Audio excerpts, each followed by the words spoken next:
This is KGW News at Sunrise. We start the 6 o'clock hour of Sunrise with a weather impact alert. An extended heat wave that will last all of the 4th of July holiday weekend starts tomorrow.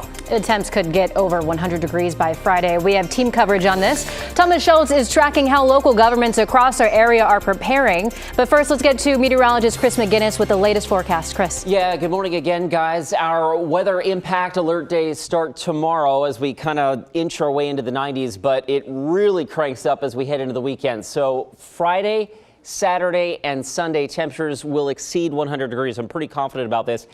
And now Monday is also in question as to whether or not we crack the century mark. So an extended, prolonged period of some high heat coming our way. That's coming up starting tomorrow and then really getting going on Friday, I should say. This morning, we are off to a clear start at the beach, interestingly, but it's cloudy over downtown. It's 58 degrees last check at PDX.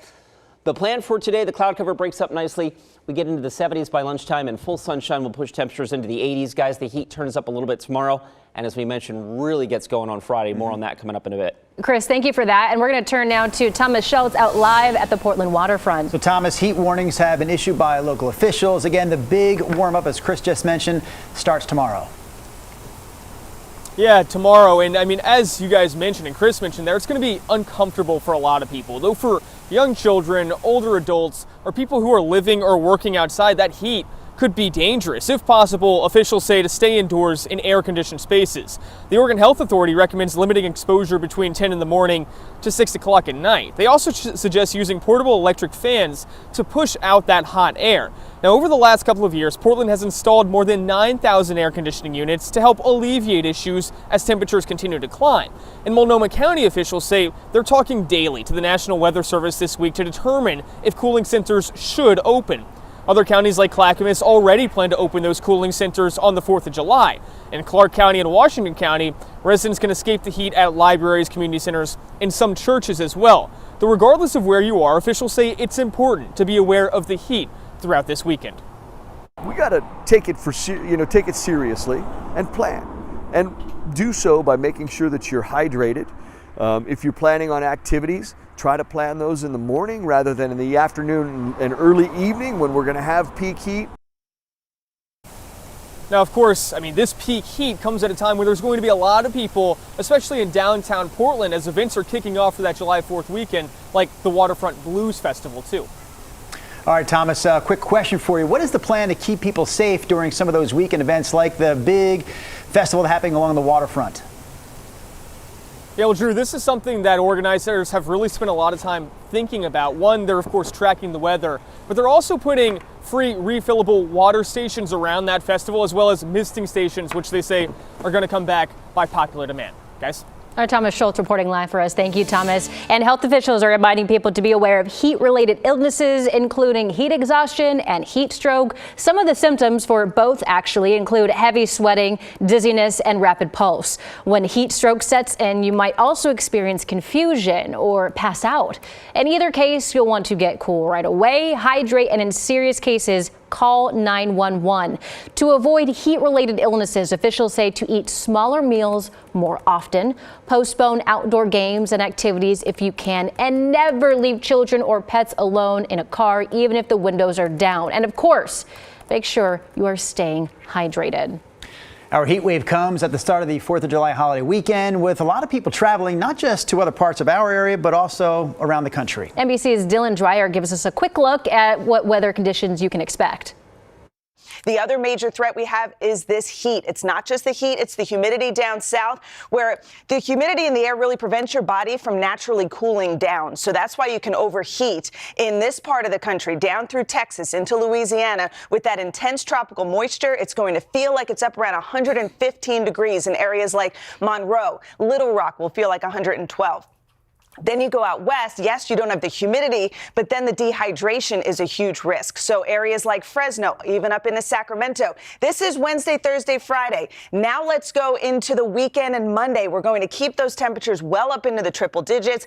Highs running about 20 degrees above average. Vegas will be up to 118 by Monday.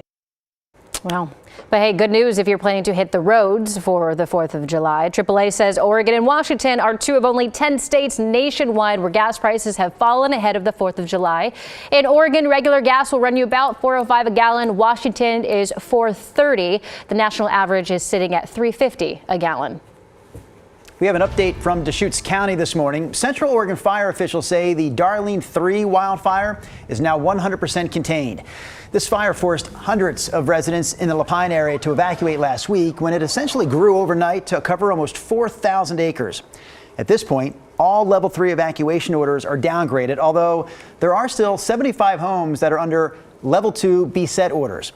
Crews there continue to work on putting out any remaining hotspots. Here in the Portland area, all 3 metro counties, Multnomah, Clackamas, and Washington, are now under burn bans. And Clark County will be under one starting on Friday. These bans mean no campfires, no fire pits, no open burning, although people can still use their grills. And the Oregon Department of Forestry is giving crews special training with the planes used to fight wildfires. These planes are single-engine air tankers, and pilots fill them up by skimming a body of water while going around 65 miles per hour. The process only takes about 15 seconds. The ODF says that the key to training, communication. It's important that get these folks, first-time firefighters or those first-time talking with aircraft. It can be a nervous energy trying to put a fire out and talking to the aircraft. That plane can go in rivers, lakes, and the ocean to fill up, and it can also hold as much as 800 gallons of water.